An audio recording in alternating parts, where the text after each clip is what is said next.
At the International Conference on Open and Innovative Education 2018, hosted by the Open University of Hong Kong, the keynote speaker, Dr. Vanessa Denon, professor of instructional systems and learning technologies at Florida State University, talks about the use of social media in formal and informal learning.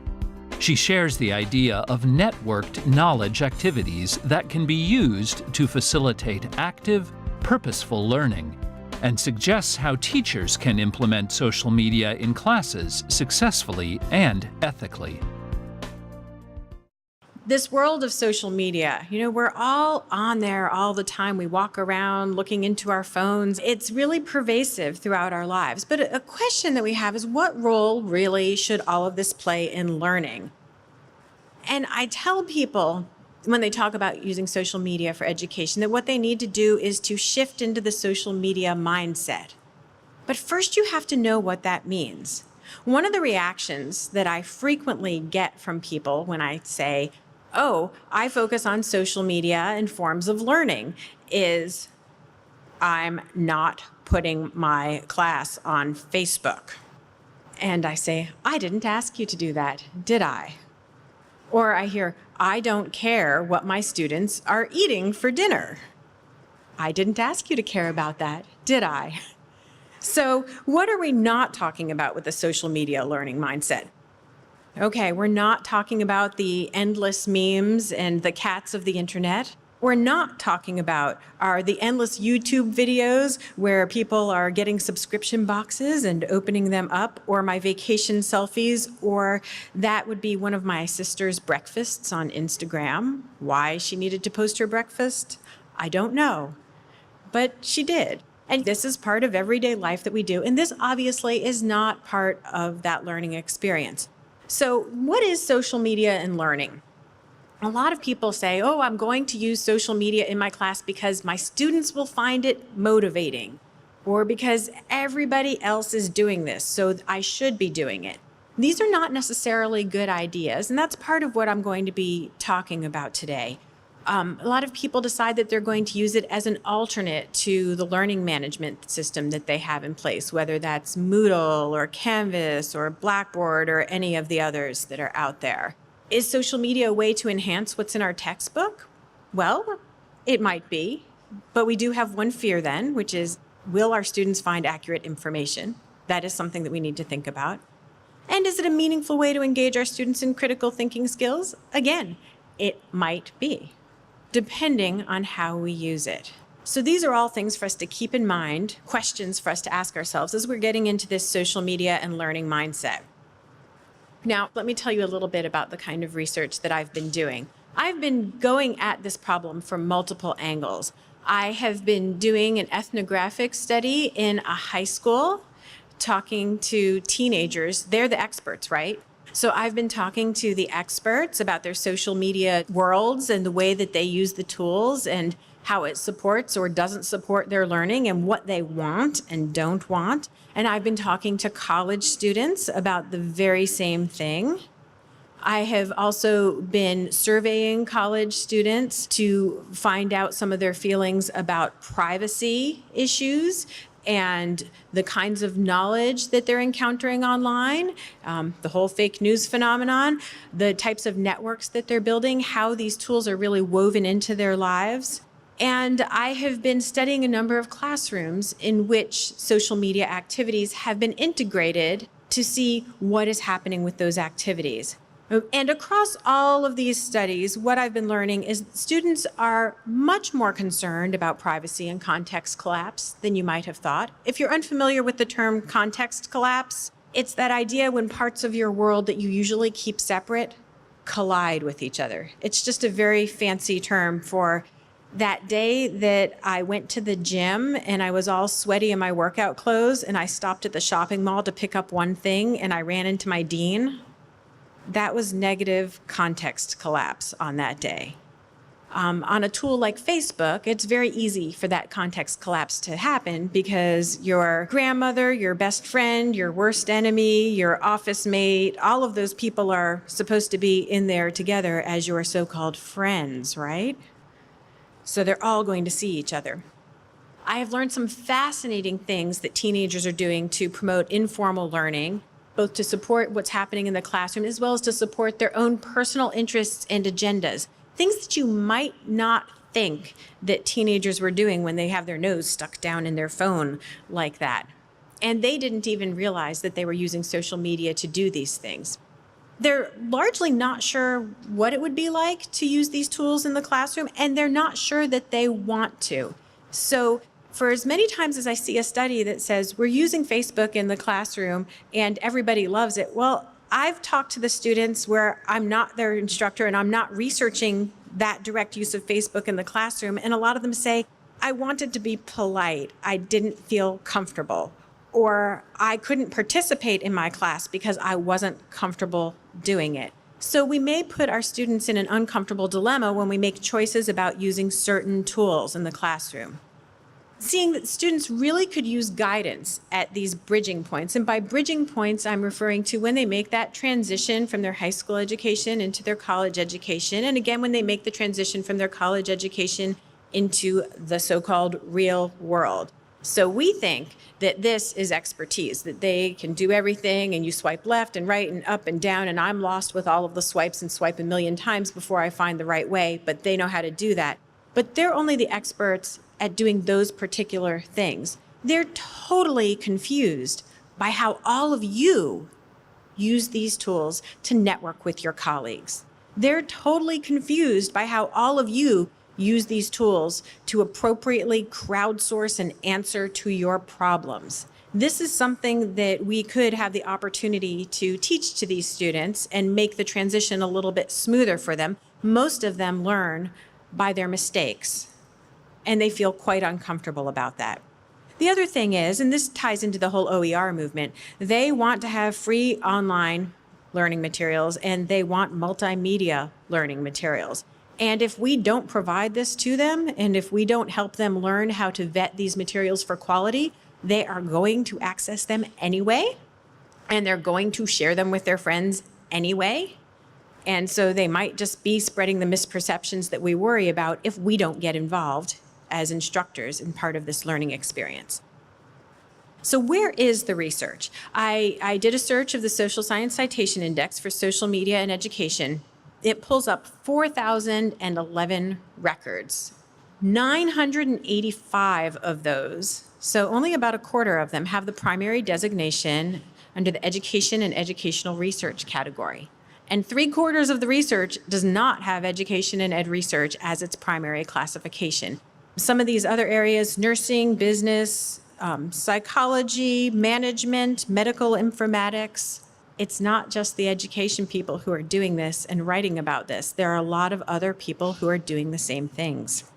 If we look just within the 985 ed and ed research articles, what we can find is this graphic here is the crossover with other fields. So those 985 articles are also tagged as linguistics, language linguistics. The language learning and social media have been pretty popular. Social work, sociology, sports sciences. So we're getting into what all of the disciplinary areas are doing with social media tools. So a lot of the research is getting siphoned off into these disciplinary areas, and people who are focused just on educational research are missing a lot of what's happening out there. And that's caused some struggles.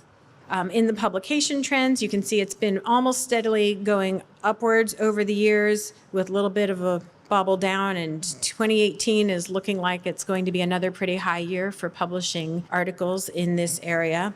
And the citation trends, again, it's that same kind of a trend line going straight on up. So this is an area that is continuing to get more and more attention. I work as an editor for the Internet and Higher Education, and that means that I see a lot of articles coming in, a lot of manuscripts that are submitted for consideration for publication. And from my perspective as an editor, I'm thinking about the field as a whole. What we need to see less of right now in this research are unfocused case studies, you know, the kind of what I did on my summer vacation. Hey, I tried this with my class and it works. And there's a period of time when that's really appropriate in the research. But as we've seen with those trend lines, social media research in education has gone past that point, really. And a lot of technology adoption surveys. If we use it, will they come? Are they interested in it? And we're kind of past that point now too, I think. So what are the kinds of things that would be adding to the research? Having some really good in-depth examples of pedagogical innovation, having good details for replication of both the learning activities that are being used as well as the studies that are being conducted, having meaningful measures of learning and interaction and outcomes. I've said both learning and outcomes there, and I'm not being redundant.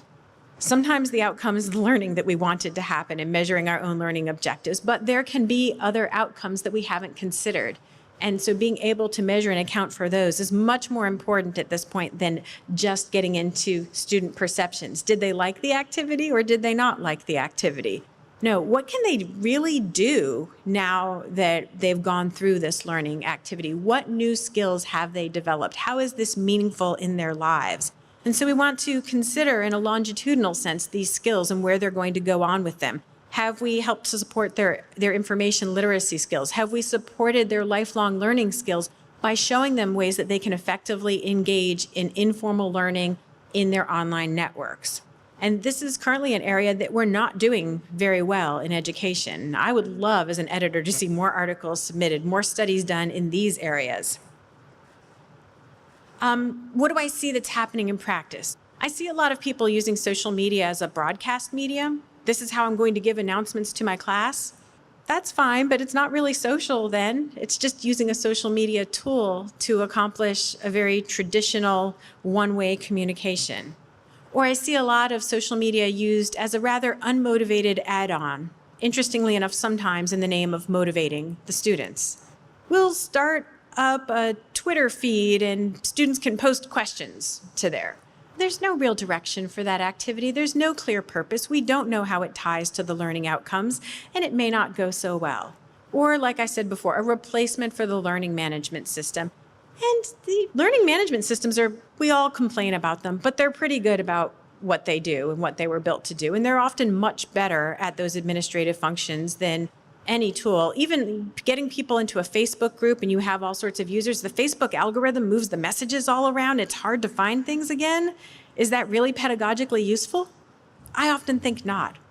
Now, students are starting their own back channels, whether instructors want it or not. Now, students will start their own Facebook groups and have all sorts of conversations about the class, or they'll tweet about the class. There's a lot of independent and informal learning that's going on when students either miss classes or they feel like they have questions after class. They're going online to try to ask their peers or to try to sort things out for themselves. And then finally, a platform for instructor-facilitated learning activities. But this is actually what I'm seeing the least of, and I think it's an area where there's a tremendous amount of potential. By instructor-facilitated, I don't mean instructor-dominated, but the instructor does need to set the parameters and get the ball rolling for this to be successful. And the power of bringing social media into the classroom is that we are bringing extra access to people in a classroom. Everybody looks to the instructor to be the expert, but there are so many more experts out there in the world. And we need to help our students learn how to navigate all of that, sometimes even conflicting expertise. I like to think of the internet as an unstable but very useful database. Things are always changing and sometimes they're accurate, sometimes they're inaccurate, but you can find out just about anything that you need to. You need to know how to sift through all of that. And then we have these tools. And the tools, they really are just tools, but they help us access these people and access this information and interact with them in different ways. And that is the power that is given to us with social media. As instructors, we can choose to ignore it and let the students navigate it on their own, or we can harness it and show them how to use it even more effectively. And while we may think that the students are the experts in the tools right now, we're the experts on how to navigate that human and information landscape effectively. So that's a skill that we can teach them. So that brings me to this point of network knowledge activities. These are the ways that this active and purposeful learning will take place in a social media environment, in an online environment. I derive these from looking at what highly productive people who spend a lot of their time on social media do in order to engage in everyday informal learning. And this is where we've learned a lot of things in education by watching those so-called experts to see what it is that they do and how it works for them. So I'm going to go through each of these separately to be able to talk about them individually. But I'm proposing the idea that as educators, we start to focus on using social media in the classroom by saying, I want my students to do these network knowledge activities. I want them to learn how to curate. I want them to learn how to negotiate ideas and then set forth to use the tools very purposefully in that manner. This is putting the activity and the concept first, and the tool comes second. So the first one is to collect. We see all of the goodness out there, and we want to save all of the goodness out there. And that's kind of like the first step. We go out, we see it all, we collect it, we bring it in. Being able to go out and search for things effectively, to find them and to have ways of saving them is going to be the gateway to so many other activities. So collecting is one of these very basic knowledge activities. Collecting in and of itself isn't all that interesting, but it leads to other things. So for example, it can move to curating. And curating is like what we see people do in a museum or in an archive, where they don't just take everything. I did a Google search on this and I got 10,679 hits. Here they are. No, we're not talking about doing that. So when we move to curating, we talk about being really purposeful with our collections. Why am I saving it? What purpose is it for? Can I somehow tag it and annotate it and put it in a special container to find it later? And there are many tools that will help us with this curation activity. It's a valuable skill for students to learn because they're going to spend their lives needing to organize and classify things and judge them for quality and say to some of them, well, technically it fits in this container, but it's not a really good one. So let's get rid of this one. It's not going to be part of our curated collection. Sharing. There's a share button on everything now, right? We just share, share, share. It's not like it's difficult to learn how to physically make that motion and share something, but to learn how to make that selection of something very carefully and purposefully and determine who you're going to share it with and what information you're going to give to them when you share it and what platform you're going to use to share it on, that all can be quite important. We don't want people sharing everything that they've found with a class when they go and do searches. We want them to, again, be purposeful about it. We don't want them to be very haphazard about it and just dump it all in. And hopefully you see how these skills are working together. Brokering is bringing from one group to another group. We tend to think of classes as these very defined groups of people. It's an instructor and the students, and that's it. And certainly historically from the physical classroom, we don't bring outsiders into that classroom, and we don't always bring outside ideas into that classroom. But the idea of brokering, that we can actively encourage students to think about what other relevant groups they belong to and how they can share with us the knowledge from that group, and making it acceptable to take the knowledge from our class group and bring that out to other groups. That's brokering. And again, there are decisions to be made when one is engaged in brokering. You don't want to transfer everything from one group to the next. You might want to make some qualifications or some modifications when you're engaging in that brokering process. You might need to think about giving proper attributions and whether you have the intellectual property rights to be sharing things freely in the way that you are from one group to the next. Again, these are important things for our students to learn. Negotiating. So once we start bringing up all of these information sources that we find online, we have to think about collectively. Do we agree with them? Do we not agree with them? Do we want to use this or not use this? People get into these great debates all the time in their social media spaces for personal purposes. Well, let's use that to engage our students in some worthwhile debates as well. These tools are really good at pushing people to negotiate knowledge. And finally, to create. I have a lot of people tell me with this one, I'm not creative. And then I tell them, well, actually, every time you go online and you click a little like button, you kind of created something. It's a little teeny tiny something, but it's this little data point out there that says, Jim liked this. You created something. If you can do that, you can keep taking more and more steps till you get to that big end where you're the person who took all of these different information sources and visuals and audio clips and wrapped them all together and created your own mashup video, and you posted it on YouTube for other people to see it and to share it more widely. So that's what can happen with creating.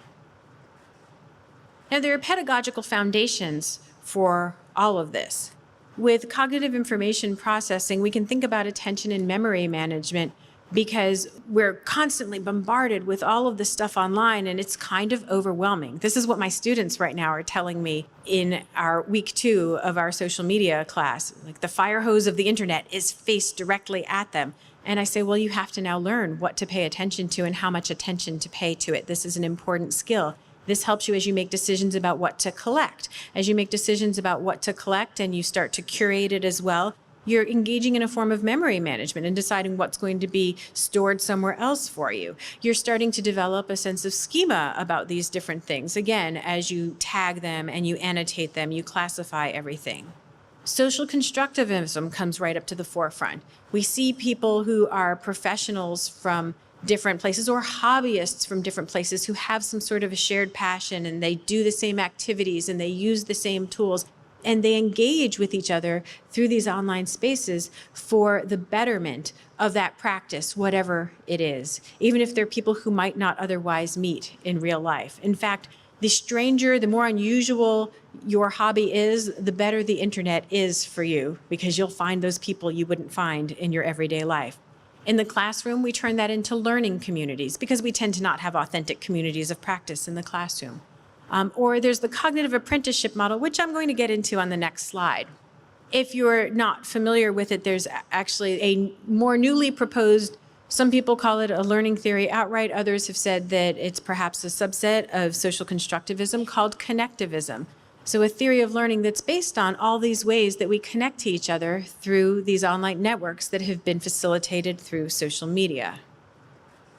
I wanted to get into the cognitive apprenticeship model a little bit more in depth because I think that it's got some really strong messages for the social media learning experience. At the bottom, we have this idea of modeling. If I want to give my students an example, I can serve as that model, but I can also find so many others who serve as that model for them online, and they can have that rich experience of seeing multiple experts do something. The same plays for coaching. So for coaching, they can find experts who will help them do different things, who will give them the advice, help them walk through something on their own.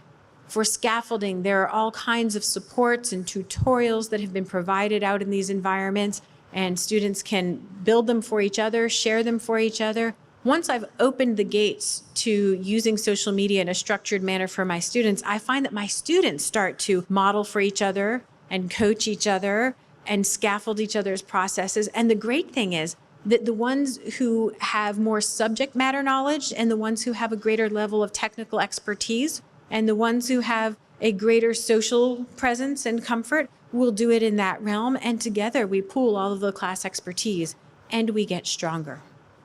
And then we have articulation. I find that my students, I'll use Twitter as an example. And of course, now you can have more than 140 characters on Twitter. But when we were limited to 140 characters, my students would get very nervous and they would say, "You want me to tweet about this? How can I possibly say something in 140 characters?" And I said, well, you have to think really hard about what your main point is then, don't you? I love to get my students to tweet something. What is the point? 140 characters, what is the point? That act of articulation and doing it publicly, you have to own the knowledge. And then they come back and they reflect on it. And then they can further explore because there's so many different directions that they can go in online. And that's how I see this cognitive apprenticeship model coming and having an overlay on that social media learning experience for the students. It's a very powerful thing when it works well. Now, I'm talking about all of the things that the students are doing, but I'm right there with them.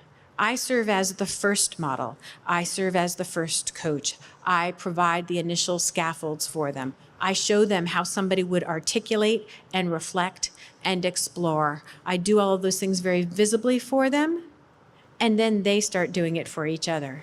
And it was a really wonderful thing to see that transfer of ownership of the learning experience. Now, the knowledge activities need to be tied concretely then to our learning activities and products. It needs to have a purpose. What does this all work toward? In a class, we think about it's going to be a test, it's going to be a paper or a presentation. There's something that we're going to do. And if you're going to be integrating social media in the classroom, again, it's not just, oh, my students will like this, so we'll use this tool sometimes casually. It will connect us socially, and that will be great. No, you have to actually build it into your assignments, build it into the learning activities, and that's how it can become a really robust experience. So none of those activities alone, if I just said, hey, go out and collect a bunch of stuff on the class topic, that's not going to do anything. I start with collecting as this starting point, and we keep moving deeper with now that you've collected things, we'll work our way through them. Perhaps in a group, you'll negotiate the quality of what you've collected. And then collectively, you will curate a more refined collection of it, and then you'll share it with the class, you'll present it to people, and we work through those together. The tools, keep in mind the tools are just tools, that's all. There's nothing really that fancy about them. If one of them goes away, and many of the tools do go away, we'll find another one. So to tie this idea together, learning really, it's about doing something with knowledge, and so these are the knowledge skills that our students need now in order to be productive lifelong learners. I like to give some of my quick takes, little activities that can be done. You can have your students create a class knowledge base. It could be text-based, it could be visual. You can then have them debate and discuss whether things belong in that class knowledge base. They find materials online, they determine if they're good or not, they share them in a space. It becomes like a study guide. You can have them create a class study guide by finding resources and sharing them in these different areas. I know somebody who does this, and he has it as an assignment that the class study guide is due about a week before the test. And then he allocates a few hours into going in and checking the class study guide to make sure that it's all of good quality. He doesn't actually fix everything. He'll leave comments saying, why'd you leave this one in? And makes the students then go in and trouble through it for themselves. He says that the scores on the test have been much higher since he started doing this. If they're writing, you can have the students creating their own electronic magazines. You can have them go out and interacting purposefully and asking experts. I've got a great little detective agency activity. There are so many case studies out there, so you can find a case and solve a case. And it might be static information that's on the web, but you take it and share it with the class and really get into it. Public education and outreach. Often we're preparing our students ultimately for public education and outreach, but then we have them go no further than stand at the front of our classroom and present it to us. Why not have them take that step further with an authentic audience? The power is there to do that.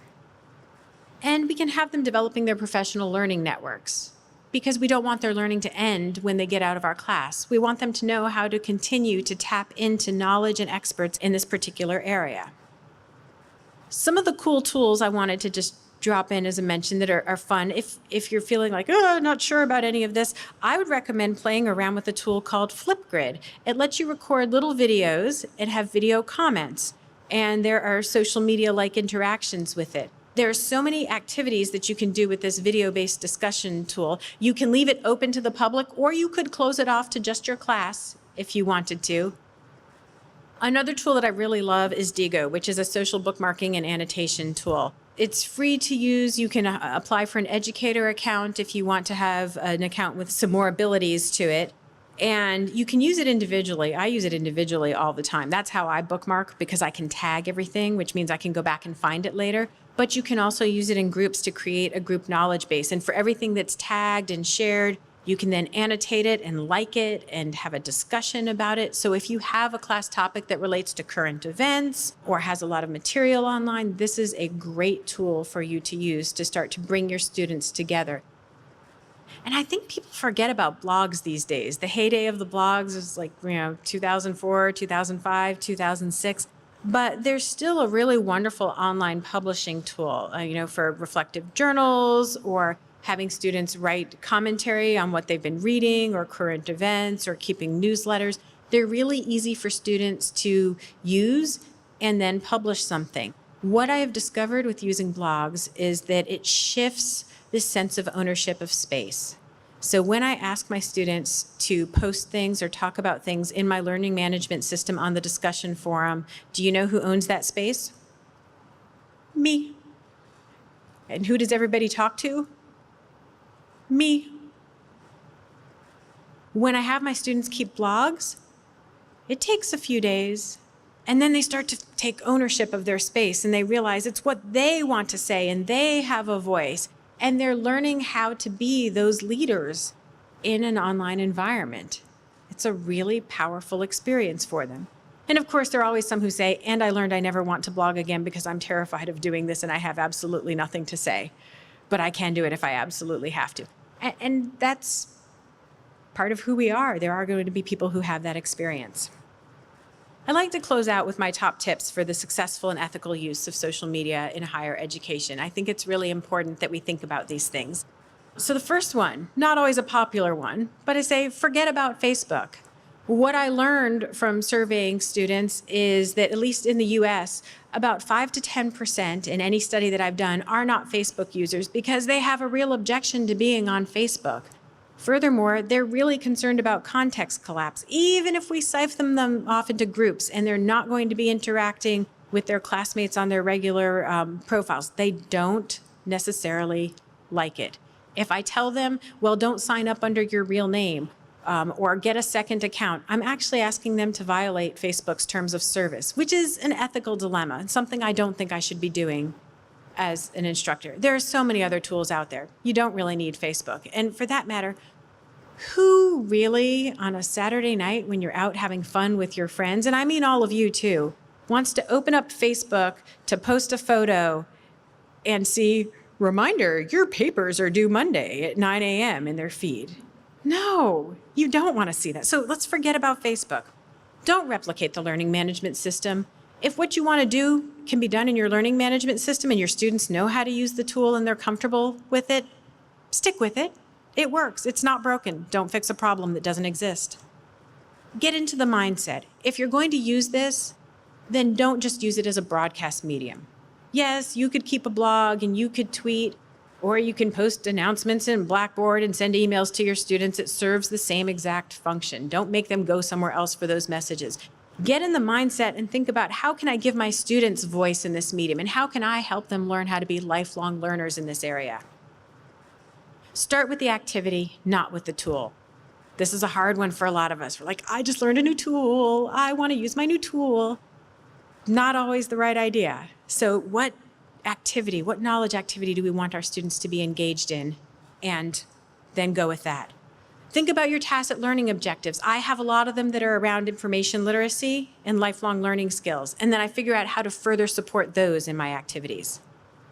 Consider discomfort. Whenever we go online, there's a balance between privacy and being on the internet, and everybody feels this in a different way. So even if you are very comfortable with it, you may have some students who are very uncomfortable with it. Is their discomfort worth it? If it's not, maybe you don't want to do this. Share ownership.